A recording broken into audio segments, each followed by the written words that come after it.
எதிர்க்கட்சித் தலைவர் எடப்பாடி பழனிசாமி வெளியிட்டுள்ள எக்ஸ் தள பதிவில், எங்கும் ஊழல் எதிலும் ஊழல் என்று ஊரை அடித்து உலையில் போடும் இந்த திமுக ஆட்சியின் நகராட்சி நிர்வாகம் மற்றும் குடிநீர் வழங்கல் துறைகளில் காலியாக இருந்த பல்வேறு பதவிகளுக்கு புதிய ஊழியர்களை நியமிக்க நடைபெற்ற தேர்வில் முறைகேடுகள் நடைபெற்றதாகவும், இதில் சுமார் ரூபாய் 800 கோடிக்கு மேல் பணப்பரிமாற்றம் நடந்துள்ளதாகவும் புகார்கள் எழுந்துள்ளன.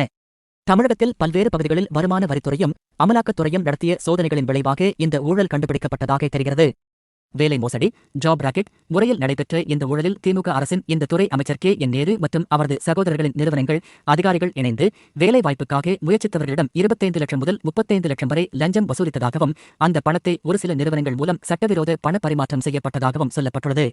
இந்த இமாலய ஊழல் 2024, 25 மற்றும் 2025, 26 ஆகிய காலகட்டங்களில் நடைபெற்றதையும், இது தொடர்பாக கிடைத்த பல ஆவணங்களை அமலாக்கத்துறை, தமிழக காவல்துறை டிஜிபிக்கு அறிக்கையுடன் சமர்ப்பித்து ஊழலில் ஈடுபட்டுள்ளவர்களின் விவரங்களும் இணைக்கப்பட்டு இந்த அறிக்கையின் அடிப்படையில் முதல் தகவல் அறிக்கை பதிவு செய்ய வேண்டும் என்று கோரியுள்ளது. தமிழக காவல்துறை இது தொடர்பாக முதல் தகவல் அறிக்கை பதிவு செய்தால்தான் தங்களால் சட்டவிரோத பண பரிமாற்ற சட்டத்தின் கீழ் நடவடிக்கை எடுக்க முடியும் என்றும் அமலாக்கத்துறை தெரிவித்துள்ளது. தமிழக காவல்துறை பொறுப்பு டிஜிபி இந்த ஊழலில் யாரையும் காப்பாற்ற முயற்சிக்காமல் நடுநிலையோடு முதல் தகவல் அறிக்கையை உடனடியாக லஞ்சம் மற்றும் ஊழல் தடுப்புத்துறை மூலம் பதிவு செய்ய வலியுறுத்துகிறேன்.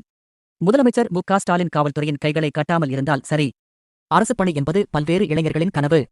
அந்த கனவை நனவாக்க இரவு பகல் பாராமல் போராடிக் கொண்டிருக்கும் அவர்களின் உழைப்பை தங்களின் கமிஷன் கொள்ளைக்காக சிதைக்கும் திமுக அரசுக்கு ஊழ்வினை உறுத்து வந்து ஊட்டும் என்று இபிஎஸ் தெரிவித்துள்ளார்.